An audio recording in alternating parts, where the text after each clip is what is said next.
All right. It is Winning Women's Wednesday. It is. Good morning, everybody. Good morning. And I definitely have some winning women here today. And I will just be I'll ride shotgun. You know what? I'll just hop in the back seat and just hang out. There you go. There you go. We are excited to have the president of MetroTax with us today. Hello, hello. Hello, Ashley Yeah. Gentry. Thank you for being here. Thanks for having me. This is exciting. Awesome. And technically, this is our second time. So we did the road show with Yep. you You did. at Michelle's right. other gig. We did at our MetroTax meeting on the panel. It was I'm very- always here. Yeah. Right? Just tell me where to go. Yes. I love it. that. Love that. Those are our people. Yes. Yes, that Oh can my just God, show yes. up. Yeah. Thank you. Yes. Thank you. A willing spirit. That's what we call it. I love that. That Yes. that's a nice way of how my mom would describe me, right? Well, and I love the fact that, we can improvise and we can call an audible and it just works. Yes. You know? I love an audible. Because how many times, so last week, Wayne was here. And so I don't know, it's like with Ashley, I invite her and then she thinks Wayne's going to be here and then he's not. And then she thinks he's not going to be here and he is. I love the surprises. It keeps Yeah. me on my Yes. toes. Yes. Absolutely. And, really, where's Wayne? Should be. Where's Wayne? One never knows. We just need a T-shirt. And Winning Women's Wednesday, Where's Wayne? That has legs. It flows. Yeah. I think it's beautiful. I mean, that's like 5 W's. That's some serious alliteration. Yes, I like Which- it. Big word, Rick. Yeah, I'm a word nerd. Okay. I like it. I don't look like it, but yeah. So I'm also a spelling Nazi and a grammar Are Nazi. you? Yes. Oh, yeah. Oh. I could see that. It just kills me. Yeah. Okay. But Good to I know. keep it inside. Huh. So, yes, I will be spell checking everyone. I'm a little nervous now. Oh, don't be nervous. Every time I write a post, now I know he's going to be looking at it. Oh my goodness. I'm going to stop tagging you. Okay. We are wrapping up May, which is Mental Health Awareness Month. So thank you for being here for that. Of course. What's the Oracle got for us today? So, today, let's see here. It says, she means business. Yes, she does. How can female entrepreneurs overcome adversity? And the quote is, do not wait for leaders. Do it alone, person to person. Nice. I like that. I like that. the don't wait. Yeah, definitely. Definitely. Because so many folks, well, it's like I find that a lot of folks, they need permission. Yes. Yes. Ashley's like, I don't need permission for shit. Yeah. No, I think it's fear. It is. It's fear-based. It's imposter syndrome. It's being afraid to fail, and it's all of those things. Which again, I think for women specifically, we are wired differently. Some people don't want to necessarily talk about that there are differences in how we're wired and our hormones and all of those things. For sure. But it's also our superpower, right? Absolutely. And women have I think a far superior amount of emotional intelligence that's just natural, right? And so, but that can also be our worst criticism of ourselves when nobody else sees us in a certain vantage point. And we've got this negative loop that's consistently going in the back of our minds. And for me, breaking, some of those barriers was the key to my success, realizing that the way I negatively see myself is not how the world positively sees me. And in fact, those things that I think are negatives, again, are my superpowers. And that was a really amazing mindset shift for me going into that mental health portion of making sure that I'm surrounding myself and with people and coaches that help me make that shift, because I didn't do it by myself. And that was a real transition point in my early 30s to where I'm so excited about my 40s because I kind of know who I am now at this point, and I'm excited to see that next iteration, like we were talking about, what that looks like. That's incredible. What do you think was most instrumental in getting you there? Again, realizing that I don't have the answers and I need to find more rooms where maybe there are people that can help me find those answers. And of course, I'm president of MetroTax Association of Realtors this year. I'm also an independent brokerage owner, second generation realtor. And all of those things are great, but they're titles, Right. And so those titles can be fleeting. And for me, it was trying to find somebody to help me really unpack why I think certain things about myself, why I have these self-limiting, belief systems and everything else. And honestly, the TRLP, or Texas Realtors Leadership Program, I didn't know that was going to be the environment in which it reshaped that for me. In all reality, I looked at it, I saw some dude that I was like, if that moron can do this leadership program, well, I'm going to do it, and I'm going to show him that I'm going to be better graduate of that leadership program. There you go. Which was funny, that was the driver. And so I just signed up not even knowing what that program was going to be. And I remember we did a thing with Dizzy Dick, and he gave everybody a card, our own little piece of note card, and you had to walk around the room. And then we had a class of about 28 people, and I'd only gone through the ropes course and done some other things with them, but we'd already bonded and gone through that. And so, but they just had a new interpretation of who you were. And so it was great. And they were like, hey, take this card around and go to each one of your classmates and have them write something positive down on there. And then when you're done, read all the things that people actually think about you instead Wow. of projecting on what you think they're going to put there. And so I still carry around that card with me just about everywhere I go. Okay, because, that's awesome. That's cool. Well, because for me, I've always been called a bull in a china shop. I talk too much. I'm too loud. I'm domineering. I'm intimidating. Have you heard these things before? So many things. So many things. So many things. And going through school was not a pleasant experience for And me. as a male, those would all be Positives. Positives. Yes. Well, yeah, Or that's not the even whole thing said. I was thinking. Yes. So I get to play the role of dumb guy Yeah. Yeah. on this show, Yeah. which it's amazing. You it love comes- that role. It comes so naturally, and the bar is low Yeah. of like what is required, Yeah. which is also Yes. one of my favorite things. Sure. because then I can over deliver. Yeah. Theoretically. Theoretically. But so I'm sitting here thinking, and I'm listening to you or whatever, and like the last time we talked or whatever, I'm like, wow. And we were thinking about TRLP. I'm thinking, man, she probably kicked ass on the NAR spokesperson training day. Yeah. Because that was one of those things where it's essentially you're getting put under the microscope Yep. in front of everybody. And if I remember correctly, they did a thing where, okay, here's your extemporaneous, just off the cuff topic, and then go up and do a bio. And then it was split, and then you critiqued. And Mine was patent trolls. I had to do, so it's spokesperson training. And so you've got lights like this, and Yeah. you go up to a podium, and you've got everybody there, and you have what's going to be a reporter or somebody else, and they're like, give us your orientation on patent trolls, Ashley. And you have like 2 minutes to read about this in a book. And then it was like, here we go. But that was part of the Whoa. training. So if you can talk about things off the cuff like that, we Right. can do things that we're passionate about, Absolutely. Absolutely. Yeah. Well, and so I'm sure that was no small part of just on the back burner in my mind of why we do this and we go live and we don't really know what the topic is going to be. Sure.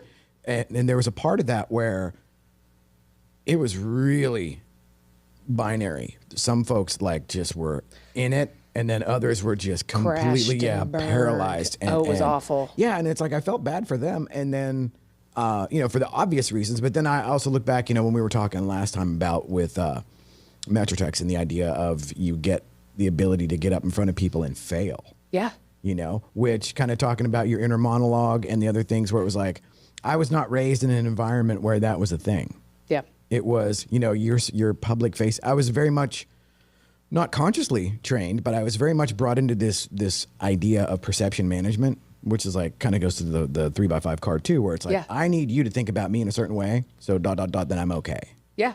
And that's just total bullshit, really. It absolutely is. And that was the funny part. I'm sitting here and I'm like, I know that's what they're going to say about me. They're going to say the same things. I'm a bulldozer, gosh, whatever. And I look at the card and it was, your smile is infectious. It makes me smile too.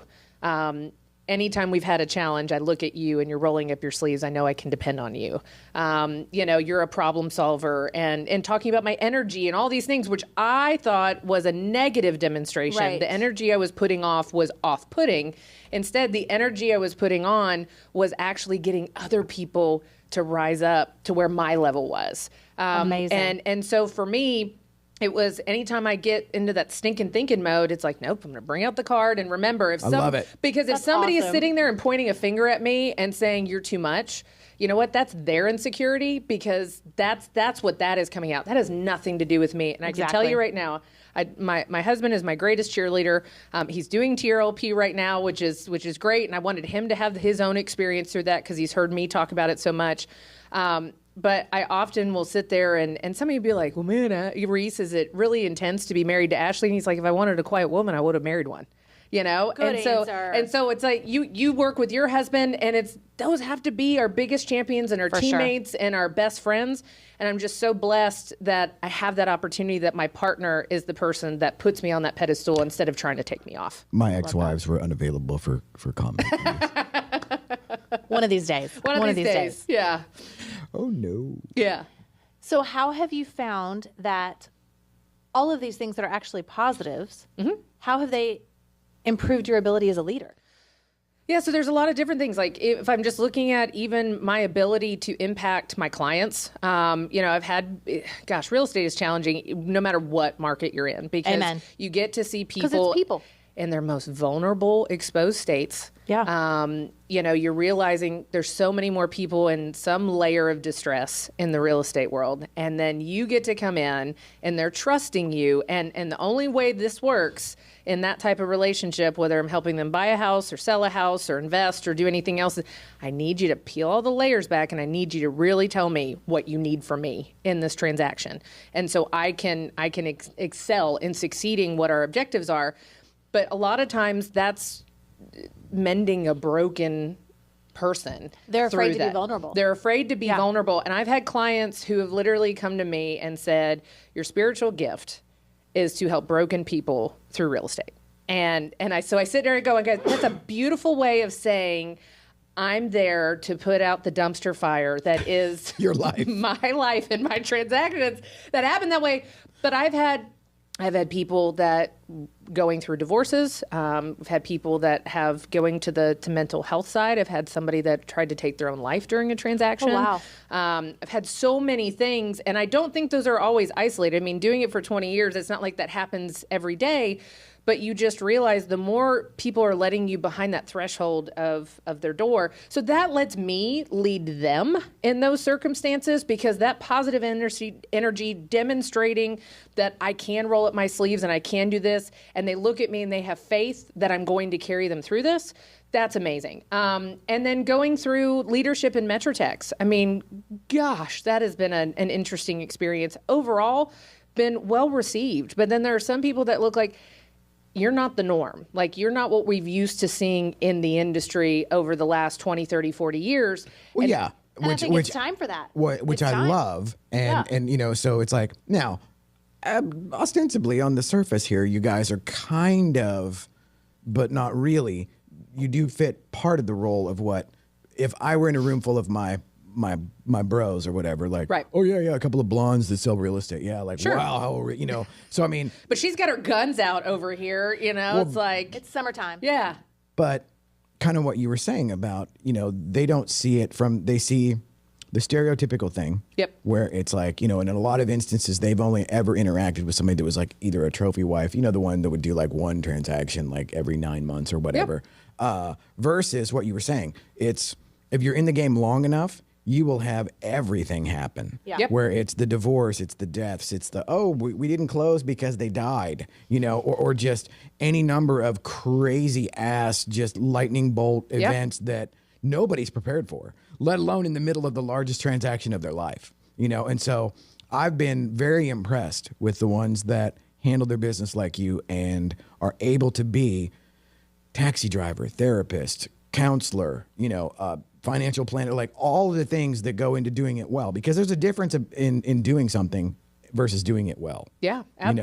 Absolutely. And I think, going through Metrotex leadership has actually taught me more about myself than the real estate world, because that, your clients, while they're a client for a lifetime, right? It's not a divorce at the closing table. Right. They do kind of come in and out as far Absolutely. as how much interaction you have. How many times have you had a client when you close and it's all done, they're like, but I miss talking to you every day. Oh, I know. You know? I've gotten that text. Yeah. I miss you. I miss you, because we're so embedded in Yes. each other's lives Yes. for so long, and then it's like you're extricated out, and I got to go help the next person now, and I have to Right. invest in 3 others of you right now, Yes. and so I can't. But so going through But that, here, have is- these Cutco knives. yeah, exactly. Shout out to John Israel. Yes. Mr. Thank you. Yes. Yes. So, but for me in the Metrotex, it hasn't been, and my again, real estate is not transactional when you do it correctly, but there are still the ebbs and flows of what that looks like It's in still a a transaction. It's still a transaction. Yes, of course. Metrotex has been a bigger life cycle of doing these things. And so, we've built a building. We went through COVID. We were virtual for 3 years. We've gone through, Justin's our new CEO. So we had an interim CEO, Roxy Glenn, who was absolutely amazing. But going through all these transitions, yes. But going through all these transitions as a leader of the organization, sometimes I was told when I started my leadership journey on the executive team, I was told, the most disappointing thing you'll realize is that you are just a figurehead, that you're just a bust on a podium.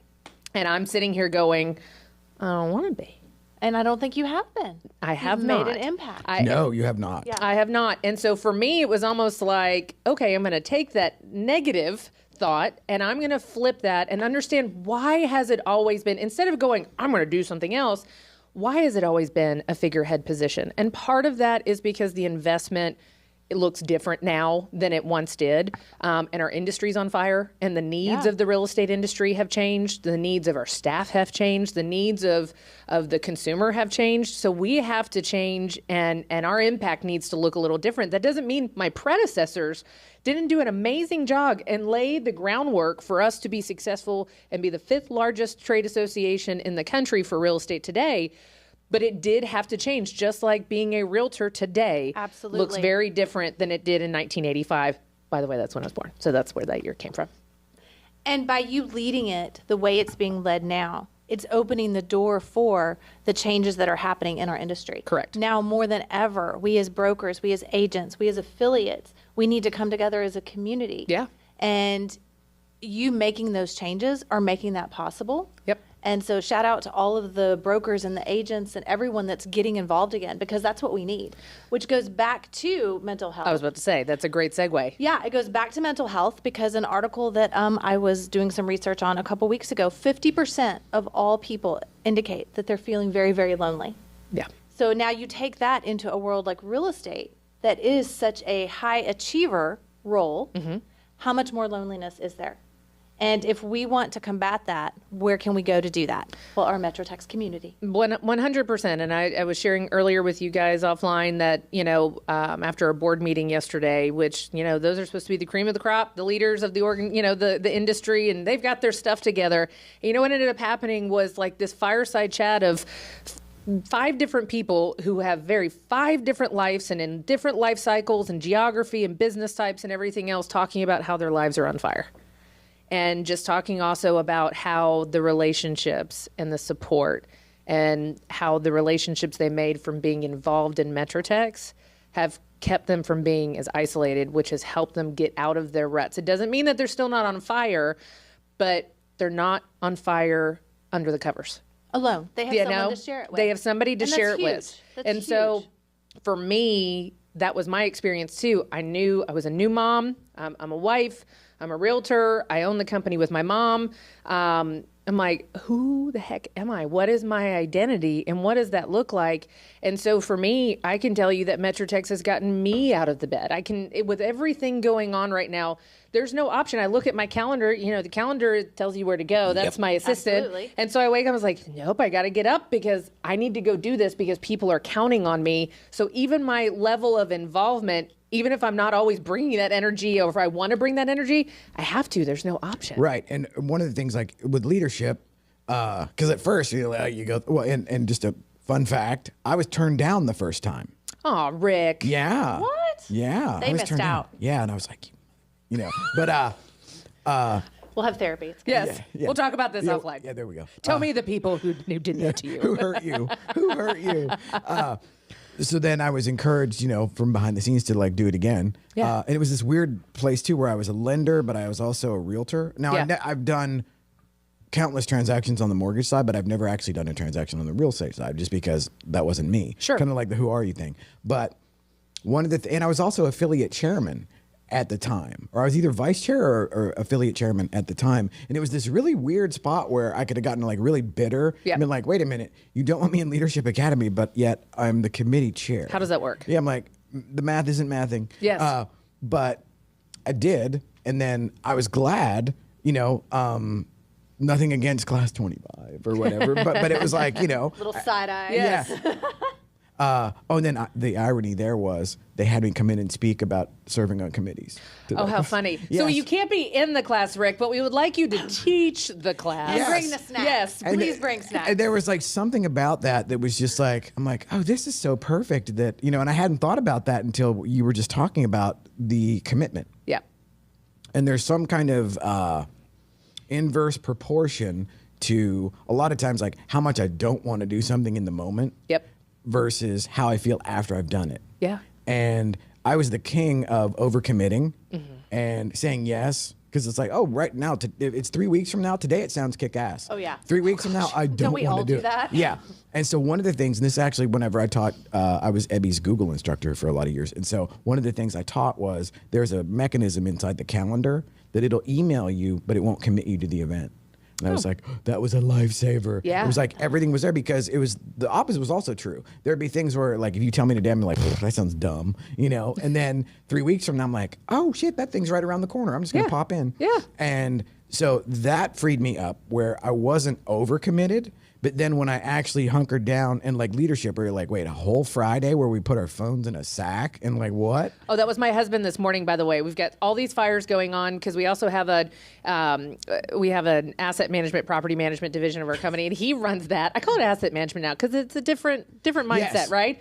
And so he primarily runs that while I run the sales portion of the business. And he just looks at me going in the driveway at 7:30 this morning. This is the last thing I need today, Ashley, is an all day where I can't do work and everything else. And you know what? He said that his first day too, and he called me on the way home and he was like, it was so much fun. And it was a welcome distraction. And so I even called him on the way and I said, you okay? He's like, I'm going to be fine. It'll actually probably be a good thing because I'll gonna get have the a work great done. day. Yeah. I'll get the work done, right? But I think the biggest thing is it's not busy work though, and people need to understand that. I don't just fill my schedule Right. to fill my schedule. But it's different stuff. It's maybe speaking to the leadership class or doing a podcast or talking to, a newspaper to dispel all the rumors that are going on and make sure we get to control the narrative. For sure. Sometimes it's just having a one-on-one with somebody who called the association and wants to learn more. And I'm like, I'll take that, and I'll go meet them up there. Like there's always, and it's not self-serving. It's just, if I get to be in rooms with different people doing different things on a consistent basis, I am going to win. Yes. And I would take that even one step further, and it's like we're not going to outthink or outdo or outact a million years of biology. No. We are tribal animals. Yes. And we live in this world where this weird digital matrix thing is perfected to where the algorithms will literally feed you shit to basically distract yourself. Yeah. Ruin your day. 24/7. Ruin your day. Absolutely. And it's like, oh, do you like to be mad? Well, how about take a look at this? Yes. Or the vice versa. It's like, oh, you like kittens? We got kittens. We got kittens. Yeah. And so depending on, how you're wired, well, they can just eat up your entire, daily 24 hours Yeah. cycle with nothing. Yeah. With literally, it's like eating cotton candy for dinner. It's like, that was good for a minute, but it's like, okay, well now I'm on my third helping of cotton candy. It's like, there's no nutritional value in this. None. This sugary stuff sucks, but getting into that tribal aspect, there's something that happens whenever you are basically being of value to the tribe, whatever that looks like. Yeah. There's something in there at either a subconscious or a cellular level or whatever Yeah. that you feel better about yourself. And it's counterintuitive too, because it's like, I got to give up my time to do whatever bullshit thing that you're talking about. And then that whole thing of, I got to go disconnect and be with these ding dongs for a whole day, and like, wait, we're going to do what? We're going to go to the bus station, we're going to Yeah. go to the bus depot and watch how they run. And then you come away going like, wow, that was awesome. And that was an experience that you wouldn't have ever gotten in your natural environment if you weren't forced to do those things out of your comfort zone. And I think everybody's uncomfortable right now. And I think it's really hard to also discern what is going to be of value and what's going to be, something that's going to drain you. And I think going back to the mental health side and understanding, do something because you think there's a tangible value proposition. Doesn't mean it's money. Doesn't mean it's anything else. It might mean, hey, you might meet somebody new. You might experience something. You might be in a room with people that are exceptionally smarter than you, and that is the right room to be in. But sometimes we make these commitments based on codependency, based on, this weird insecurity about ourselves. It's Short-term gain. Short-term gain. Short-term gain, for it's that, sure. It's that scarcity mindset of, if I'm not in that room, they're going to be talking about me, or, I feel FOMO. And I'm like, when I've gotten to a place, it was so funny. I finally realized, I broke my FOMO. I was sitting, and I just gotten back from a trip, and everybody knows this about me. I don't like to travel. Doesn't mean that when I'm there, like I don't do well. It's just I need a rhythm, and I need these things, and I want to be around my family. I've got a beautiful 10-year-old daughter, and she is amazing, and she is everything. My husband's my best friend. So if I'm out of there, that's my tribe, right? Right. But I had just gotten home like the day before, and I had somebody text me, and they were like, "Hey, why aren't you at the D Magazine party?" I was like, "There's a D Magazine party?" And they're like, but, I mean, it's where everybody's at, right? It's all the people, the players, and everything else. And I just looked at my phone. I said, I'm where I need to be. I'm with my kid. So I didn't even know what was going on. And in a normal sense, I might have been, 10 years ago. Distressed. Distressed. Like, Yes. oh my gosh, how did I miss it? It wasn't on my calendar. And instead we played Uno, Uno's great. Uno. But those are the things where it's like, you've got to get to that point where it's okay if you can't do everything. But I encourage people to do as much as they can for personal enrichment and to be in rooms with more people that can help you succeed. Agreed. And like my guys and now gals, because I Yep. just hired 3 lady photographer and Love drone that. pilots. Nice. Like what? But I tell them like, hey, so we were at the Real Producers Party. Yeah. At Prestonwood, and that was the gal's first day to like kind of hang out with us. Yeah. And of course, Cruz knows the drill. Yeah. But he came in not knowing his rear end from third base. I remember. And yeah. Yeah. And, We and all so start then, that way. Yeah. But the idea, I tell him, I was like, okay, you guys get the advantage of me giving you the shortcut as to like what is advantageous Yep. for us to go to, and that also kind of fulfills whatever kind of sense of community or whatever that I get out of it. And I said, but the rule on figuring that out was say yes to everything once, and if it sucks, you don't go back. Exactly. Yes. You And learn. as soon as I got into that versus, because you having been to, 1,000 networking things or whatever, you'll get those ones that people come in and they're just like checking everybody into the boards and trying to give them a business card. And just, it's like, oh boy, you're not going to last very long. here. No, absolutely, because it's transactional. Yes. I have dollar signs on my forehead. If you're Yes. just trying to give me business cards, you don't care about me. You Right. don't care about figuring out who I am and how we can, have a mutually beneficial relationship. What I stand for, what's important to me. 100%. And that's the people I want to do business with.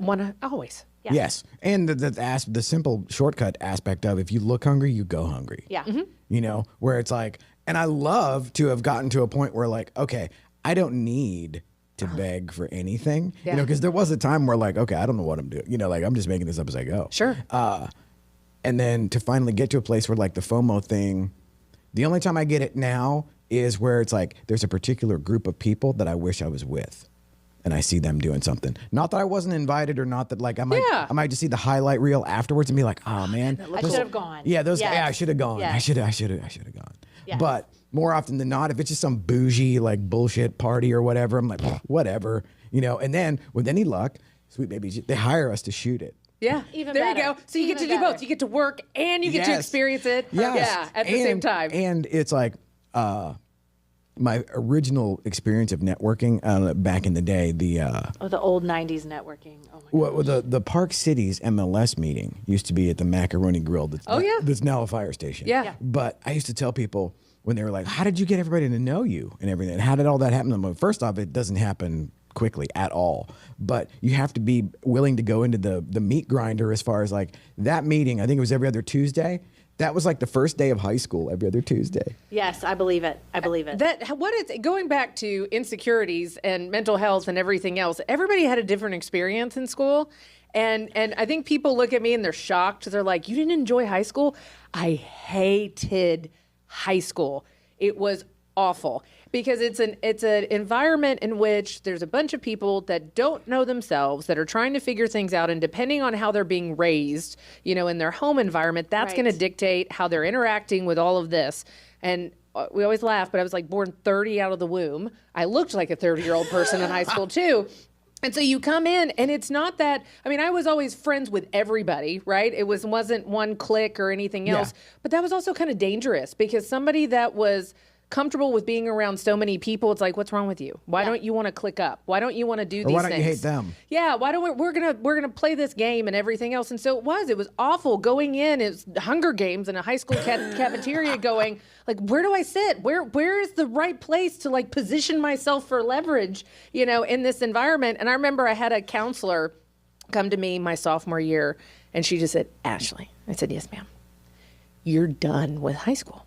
I said, I am done with high school. I've been done. And she said, it's time for you to go on to greener pastures. And so I graduated high school 2 years early. Oh, wow. That's awesome. But again, it was one of those pushes where it was like, okay, well, I can be done. Like, it was like, thank you for giving me the authority to do that. But that was it. Like, everybody's experience doesn't have to be like everybody else's. So there are some people, like my husband loved high school. He'd probably go back, but it was a different experience for him than it was for mine. And I think this stuff is too, right? I mean, some people get energy from going to a D magazine or a Real Producers event or doing something else. And then other people are like, oh my gosh, that sounds horrific. I need my weighted blanket, and my headphones, my AirPods, my Thunder shirt, and I don't want to do this. But there are still environments in where they can create connection. It just doesn't look the same for everybody else. And that's where I think it's the more we can be vulnerable with other people and share our personal stories. Who we really are. Yeah. Who we really are. Take those masks off and let them know that, one, I have been to a place where I've been so broke that I've been selling things that aren't nailed down in my home. That, there was a time where I'm sitting there and going, okay, what do I do? How am I going to feed my family? And that wasn't that long ago. I can remember those times, but they look at me now and they're like, oh, she's killing it. She doesn't have to do anything. I literally had to suck on a tailpipe, for a good portion, and I was successful in the beginning of my career. And then there was a weird time period in my life where I wasn't successful and I had to reinvent myself, hence going through TRLP and doing all of those things. And it is so humbling, but then it is also invigorating because if you can eat dirt and come out the other side, if it happens to me again, I will win again. Yeah. But I have to share those stories because there's other people that are failing and that they need to know that winning is right on the other side of this failure. And that's where I see we as women not doing as great of a job. Correct. Because once you lift yourself up or once someone mentors you, bring someone with you. Awesome. And we do not do as good of a job of that as we should. That was a question I asked my daughter. She's had some great experiences on Broadway and she's doing all of these things and I'm so proud of her. Yeah. But one of my questions was, her roommate is her college roommate. And I asked her, what can you do now to help Natalie? Yeah. And I don't know if she needs it. It's not my industry or anything like that. But that was my first question is, okay, great. Now, how are you going to get Natalie there too, if that's what she wants? Yeah. Because that's, at the end of the day, what we have is how we've treated people and the impact that we've made. No one cares if you're lying in a hospital bed all alone and you have all of these things and no one to share it with. Yeah, and women have to do a better job about that. And so like you guys have this interest, like for me, the perspective is very interesting because like even now my Instagram feed is nothing but hustle porn. And I mean, there is like just 24 grind, grit, 24 hours a day. But you thrive on that. You enjoy it. Yes. And there's an element where I would say like, okay, yes, I have the confirmation bias of actually now having, some level of success or whatever. Like I'm not worried to get groceries today. You know what I mean? Yeah. Which, but true story, when COVID happened and real estate was shut down, I had been, so the precursor to this studio was actually a partnership I had in Frisco. And I'd worked for 6.5 months on that. And I gave away deals and I gave away clients to focus on that.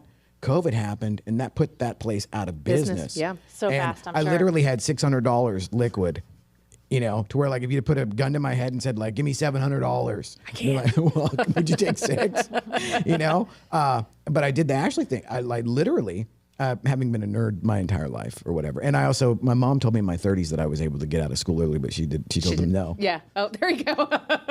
She didn't You want needed you a little lose. bit more, Rick. Well, no, she was like, there was no way in hell I was letting you just run the streets all day, every day. And I Like was a wild animal. And I'm like, okay, that's actually valid. Yeah, Okay. makes yeah. sense. Yeah, that's probably the wise choice. But I was selling collectibles on eBay right out of the gate. And I literally had the mindset shift of, you know what, the hell with this. I will sell everything I own. My condo's paid for. I'll sell everything I own. Then I'll sell the condo and I'll live in my car. I don't give a shit. And then I'll have, if I sell everything, and I Which sell is the car- trendy, by the way, now to like live in a van. Live in a Yeah, van. I was not looking to glamorize the van life. Yeah. But there was that aspect of like, you know what? I don't really give a shit now. And it's like, this is what I'll do. be okay. Yeah. And because the whole time ever since getting out of the mortgage world, my philosophy has been as long as I don't have to go get a real job and sit in a cubicle. Right? Anything but that. That's the biggest thing. And Yeah. so I go back to when you were talking about, I get to shoot this event and hang out with my friends at the same time. That's how I felt about bartending. I bartended at night and did real estate by day because here's me. I don't necessarily want to go pay to hang out with all of these people. I want them to pay me and Even I still better. get to hang out. And so concerts, working at an Irish pub, doing all these things. And yes, I drink on the job, and that's a TABC no-no. But for me, that was like, okay, I get to do both. I get to have a good time, and I get to be paid really well, by the way, because obviously I can sell ice to an Eskimo. And fun fact, that's how I met my husband. I was his bartender at a biker bar. I love that. Yeah, I know. And so it's funny, and they're like, do you tell your daughter that it was a biker bar? I'm like, yeah, how cool is that? Right. And so I see this now, to see this full circle situation talking about women and how we sometimes have poor boundaries and we do these things to ourselves and we stretch ourselves thin and we don't take care of ourselves, whether it's individually or together, recognizing that batteries are being depleted and I need to do something to recharge that person. But it was like this full circle moment, realizing that I'm doing a good job, even though sometimes you think you're failing miserably with your children. We were watching, what's that movie with Reese Witherspoon where she goes to law school? Oh, Legally Blonde. Legally Blonde. So good. It's But that was such- right on the tip of my tongue. yeah, I'm like, I can never remember what I'm talking about it.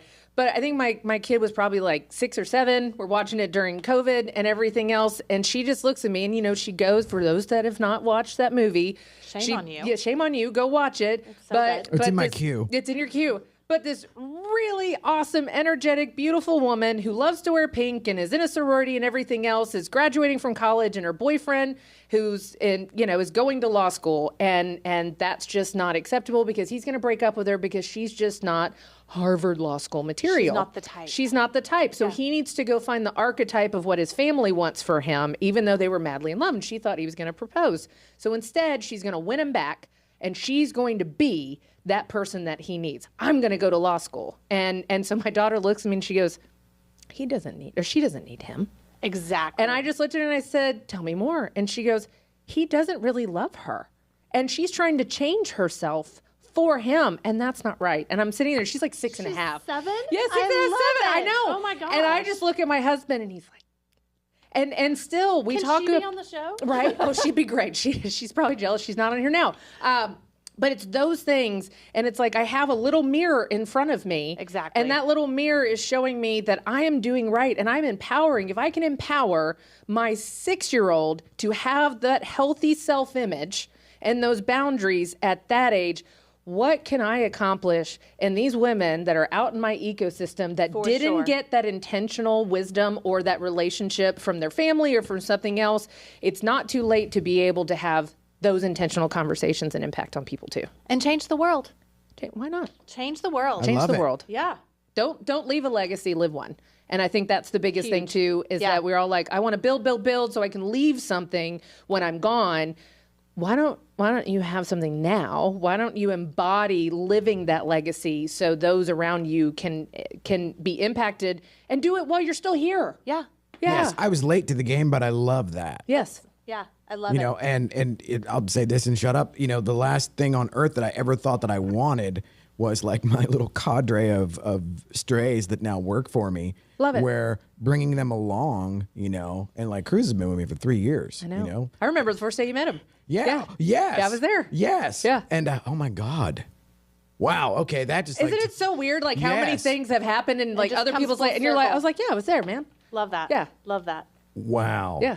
That's Okay. what community's about. It is community. Okay, well then I'm done. My mind has just been totally blown because I was like, wow, there was some sort of coherent point in there, I think. But now You're empowering their lives. You're Yes, creating that empowerment. legacy for them to live too. But the fact that it all just came full circle and you were there that day, and Yeah. I'm like, whoa, okay, yeah, Hey, that's.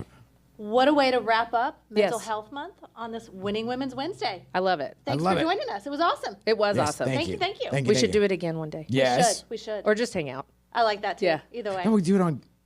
content. We need Content. We need Okay, content. sorry. We'll have a Thank film you. crew when Yes. we hang out. Yes, so there you go. break the fourth wall. Yes. Absolutely. Yeah. Well, thank you. And Peter will take us out now. Awesome. And we are done.